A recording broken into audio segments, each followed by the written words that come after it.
মানুষের পাশে। আপনারা দেখছেন নিউজ বাংলা প্রতিদিন। আমি গীতা। দেখে নেব আজকে হেডলাইন্স। আনন্দ সংবাদ, আনন্দ সংবাদ, আনন্দ সংবাদ। গত বছরের মতো এ বছরেও নিউজ বাংলা প্রতিদিন আয়োজন করতে চলেছে শারদ সম্মান 2025। পশ্চিমবাংলার সমগ্র জেলা জুড়ে চলবে এই শারদ সম্মান 2025-এর কর্মকাণ্ড। নিউজ বাংলা প্রতিদিনের সাথে মিডিয়া পার্টনার হিসাবে থাকছে এই কর্মকাণ্ডে prime time Bangla, news Hooghly এবং সংবাদ শিরোনামে। পশ্চিমবঙ্গের সমগ্র জেলাগুলির পূজা কমিটি নিউজ বাংলা প্রতিদিন আয়োজিত শারদ সম্মান 2025 এই কর্মকাণ্ডে অংশগ্রহণ করতে ইচ্ছুক থাকলে যোগাযোগ করুন এই নম্বরে। আমাদের হোয়াটসঅ্যাপ নম্বর 9339703166 এবং আমাদের ফোন নম্বর 9339703166। পশ্চিম বাংলার সমগ্র দুর্গাপূজা কমিটিগুলিকে জানাই নিউজ বাংলা প্রতিদিনের এই কর্মকাণ্ডে সাদর আমন্ত্রণ। জয় মা দুর্গেশ্বরী।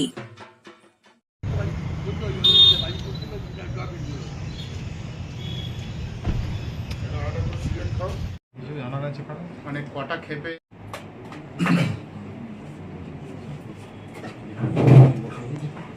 সামনের মোবাইলগুলো একটু ডাউন করতো, সামনে রেডি সব উল্লেখ না করে আমি বলছি। অভিযোগকারিনী আমাদের এখানে 26/5/2025 তারিখে আসেন এবং অভিযোগ করেন, যার ভিত্তিতে cyber PS case number 1225 under section 316 within bracket 2, 318 within bracket 4, 319 within bracket 2 BNS case start হয়। ঘটনাটা এরকম, অভিযোগকারিনী ম্যাট্রিমোনিয়াল সাইট ভারত ম্যাট্রিমনি তার মাধ্যমে প্রতারকের সাথে পরিচিত হন। তারপর তাদের মধ্যে যোগাযোগ স্থাপন হয়, কথোপকথন চলতে থাকে। কয়েকদিনের মধ্যেই প্রতারক তাদের অভিযোগকারিনী এবং তার পরিবারের বিশ্বাস অর্জন করতে সফল হয়। প্রতারক ভারত ম্যাট্রিমনিতে একটি ফেক আইডি, যে আইডিতে অনুপম রায় পরিচয় দিয়ে আইডিটা তৈরি করা হয় এবং সেই আইডির মাধ্যমে যোগাযোগটা চলতে থাকে। এরকম কিছুদিন চলার পরে জানুয়ারি মাসের মাঝামাঝি সময়ে প্রতারক অভিযোগকারিনী এবং তার পরিবারকে জানায় যে তার ব্যবসার কারণে যে জিএসটি দিতে হয় এবং আদার কিছু ট্যাক্সেস যেগুলো দিতে হয়, সেটা সে বিশেষ কারণবশত দিতে না পারার জন্য তার ব্যাংক অ্যাকাউন্ট যেগুলো আছে সেগুলো ফ্রিজ হয়ে যায়। ব্যাংকে কোনো রকম কোনো ট্রানজ্যাকশন আর করা যাচ্ছে না। এরম পরিস্থিতিতে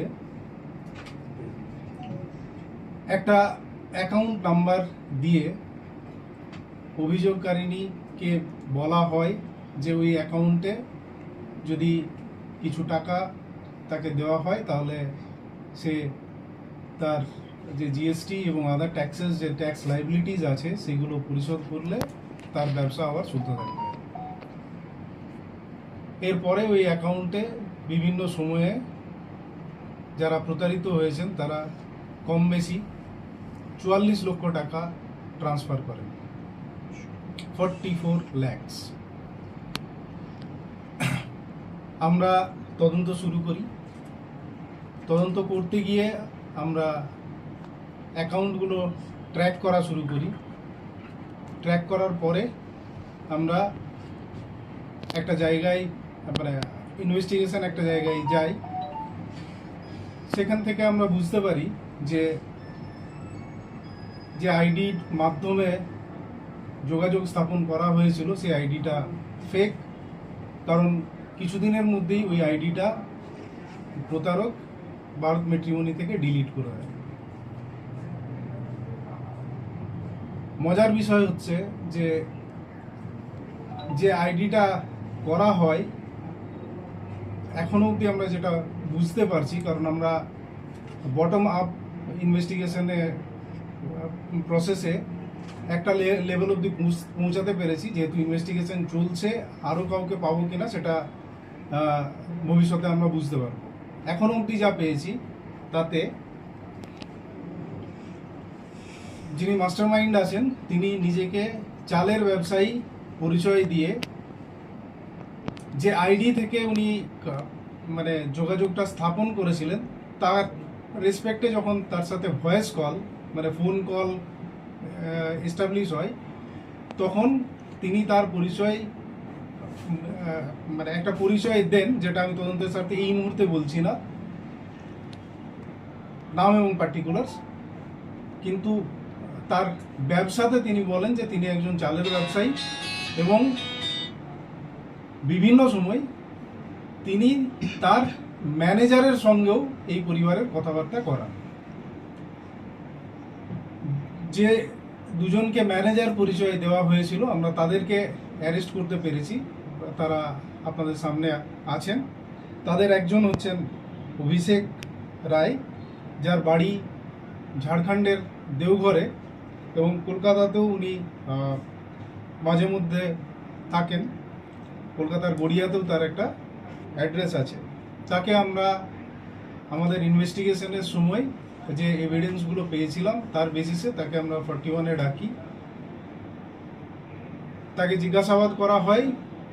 যথাযথ উত্তর দিতে না পারার জন্য আমরা তাকে আমাদের হেফাজতে নিই এবং ইনভেস্টিগেশন চলতে থাকে, তাকে আরও জেরা করা হয়। জেরার পরে মানে জেরার ফলে যেটা জানা যায় যে আরেকজন যিনি ম্যানেজার পরিচয়ে কথাবার্তা বলতেন অভিযোগকারিনী এবং তার ফ্যামিলির সঙ্গে, তার পরিচয়ও আমরা জানতে পারি এবং 9th এবং 10th জুলাইয়ের ইন্টারমিডিয়েট নাইটে আমরা তাকে খানাকুল থেকে অ্যারেস্ট করি। দ্বিতীয় ব্যক্তি যাকে আমরা অ্যারেস্ট করি তার নাম জাহির আব্বাস, তিনিও ম্যানেজার পরিচয় দিয়ে অভিযোগকারিনী এবং তার পরিবারের সঙ্গে কথাবার্তা বলতেন।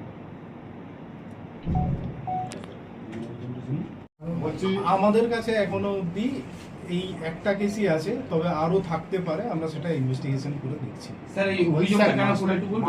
মাস্টারমাইন্ড উনি তো দিয়ে দিয়েছিলেন বিশ্বাস করে। মাস্টারমাইন্ডকে কে এখন এই মুহূর্তে বলে দিলে ইনভেস্টিগেশন, কারণ এখনো অবধি আমরা ধরতে পারি। তার কি ট্র্যাপ করা গেছে ওনাকে?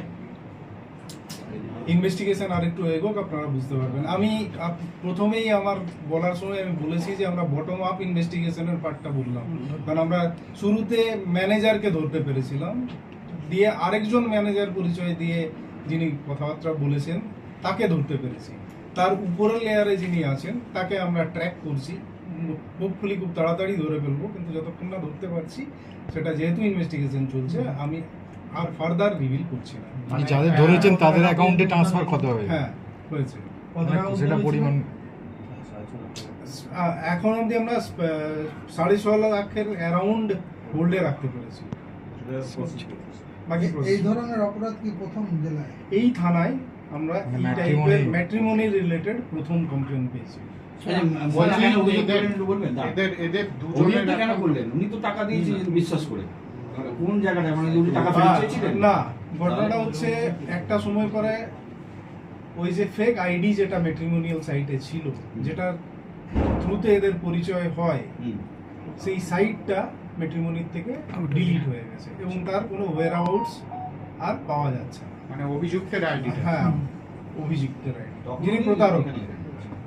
তারপরে ওনার সঙ্গে কি কোনো মিসকমিউনিকেশন হচ্ছিল বা গ্যাপ হচ্ছিল যে তখন উনি বুঝতে পারেননি? তার যোগাযোগ স্থাপন হচ্ছিল না, তাই জন্যই মানে বুঝতে পারে যে তাদের সাথে প্রতারণা হয়েছে। মানে এই যে 44 লাখ টাকা পাঠানো হয়েছে, মোট 5 জনের অ্যাকাউন্টে পাঠিয়েছে বলছেন, পাঠানো হয়েছে মোট 5টা অ্যাকাউন্টে, একটা অ্যাকাউন্টে, কিন্তু একটা অ্যাকাউন্ট যেটা মূল মানে যেটা ওই ফেক আইডির থেকে যে অ্যাকাউন্টটা বলে দেওয়া হয়েছিল, সেই অ্যাকাউন্টে একটা অ্যাকাউন্টেই অলমোস্ট 32 লাখ টাকার মতো গেছে। আর এদের দুজনের অ্যাকাউন্টও টাকা গেছে এবং ওই অভিযুক্তের এরা